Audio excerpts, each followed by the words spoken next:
Ruth and Naomi were now living in Bethlehem, but they still had little to provide for themselves. So Ruth went into the fields to gather the grain left behind by the harvesters.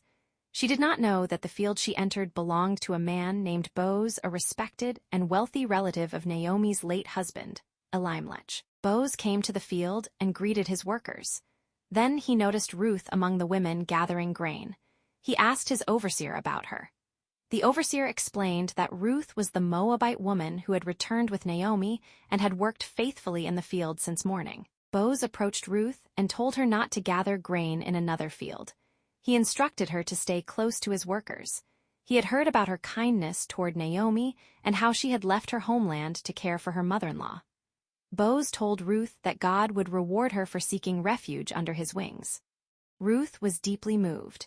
She bowed respectfully and asked Boaz why he had shown such kindness to a foreign woman. Boaz answered that he had heard about everything Ruth had done for Naomi. Her loyalty and courage had become known throughout Bethlehem. When it was time to eat, Boaz invited Ruth to join the workers. She sat among them and was given roasted grain and bread. Ruth ate until she was satisfied and kept some food to take home for Naomi. Boaz instructed his workers not to embarrass or mistreat Ruth.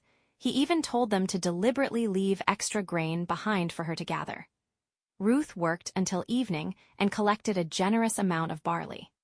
When Ruth returned home, Naomi was amazed by how much grain she had gathered. Ruth also told Naomi about the man who had shown her kindness. His name was Boaz. Naomi immediately recognized the importance of his family connection. Naomi said, "May he be blessed by the Lord." She explained that Boaz was one of their close relatives and could potentially help protect their family's future.